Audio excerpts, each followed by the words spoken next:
So what can you tell us about the new Health Board Certified Wellness Coach certification? This is you, Ashley. So I'll preface it that Okay. Ashley's been the lead on putting, getting what we do. I know we have a new course, but getting this process through the National Health Board. So yeah, Ashley, take it away. Yeah, so we're so excited for this opportunity. I'll explain a little bit about what the National Board of Health and Coaching is, but it's for our program specifically. You need to take a wellness program in the 2.0, and then you can take this course. So just to say, if you're on that wellness path and you've been considering that 2.0, this is like a really, really cool opportunity, and I'd encourage you all to check it out. It's nbhwc.org if you want to get more information as well, because I'll kind of scratch the surface, but there's just so much more to all of it and the opportunities that you can have by completing this program. But the National Board for Health and Wellness Coaching, they've collaborated with the National Board of Medical Examiners in 2016. So they originally started in 2012. But 2016 partnered with them, and they have created like a certification exam in order for coaches to be able to be NBHWC credentialed. And what they do is they are looking at our program, and they are making sure that we are covering specific topics that are related to health and wellness. And so you get the coaching aspect within the 1.0 wellness class and the 2.0, and you're going to cover like positive psychology and theories and coaching skills and tools and everything.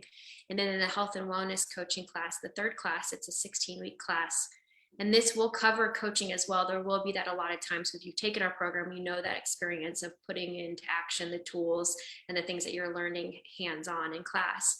But you're also going to be learning specific topics related to chronic disease, like there's so much. I'm stumbling right here. Let me find, I have some notes on it, but everything related in a deeper way to the health and wellness. And let me pull this up really fast because I wanted to cover a couple of those specific topics so coaches can get an idea. Yeah, while you're doing that, my take on it is that the National Health Board is another organization that runs parallel to the ICF. So they have developed their own coaching standards that are that I think they don't run contradictory to the ICF. So part of their certification is coaching based. What they add to it is a knowledge basis on health. So you have the empowerment basis of coaching, which is the client is the expert in the room, together with, if you're really coaching someone on health, you need to be able to look at their blood work and be able to see things in their blood work that they might need to do differently. That's the degree of knowledge that the National Health Board wants to see. I think this is an evolution of coaching's certification and the bridge between, let's say, the ICF, which is not, and there's no state regulation, there's no national regulation on it. But the National Health Board, you start to get, the medical, the medical board, or you get them involved, then you can start having state regulation on a much easier basis. So I think this is an evolution of the accreditation world. And it's a pretty rigorous standard. I mean, I've been impressed with them at every point in time. The National Board, I've been very impressed with the communication with them. And I think it has legs. I think it's here to stay. I think there's going to be another one similar type of thing. I think that's going to happen in a decade or two with the academic field. There's going to be a university that says, hey, this is the standards if you want to do academic life coaching. I embrace it. So that's from a larger standpoint what the National Health Board recognizes, or what I think what it means to the coaching field. Yeah, thank you, John. That's awesome. to give a little bit more specific on some of the things that will be covered, you're looking at like mind and body communication and stress, looking specifically again at like chronic disease, arthritis and inflammation, emotional wellness, blood pressure, prediabetes, diabetes, you're looking at so much more of that detail. You're going to be covering like HIPAA law and regulations and everything there too. So it's really another level of training in the health and wellness field. And then one of the other positives is that you can also use code 3 is what it's considered, for insurance purposes. So there is a temporary code right now. That's what a code 3 means in order for health coaches to be able to apply this to insurance.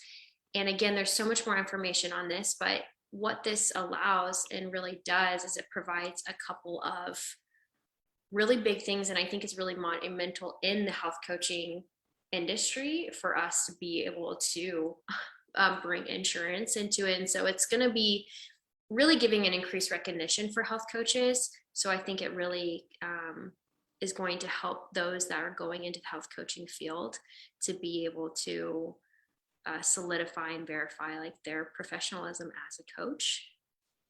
It provides a lot more job opportunities. So there are a lot of organizations as well as even health offices or medical offices that are looking to hire NBHWC certified coaches. And that is all a part of this coding system as well.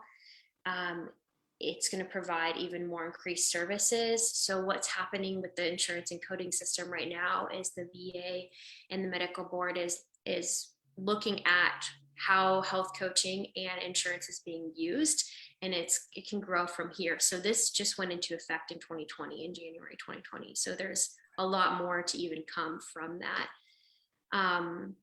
Yeah, those are like the main things. And so again, this health and wellness class is going to provide an opportunity for coaches to be able to, I think, take their health coaching and wellness coaching to another level, and also provide them with a lot more professional opportunities.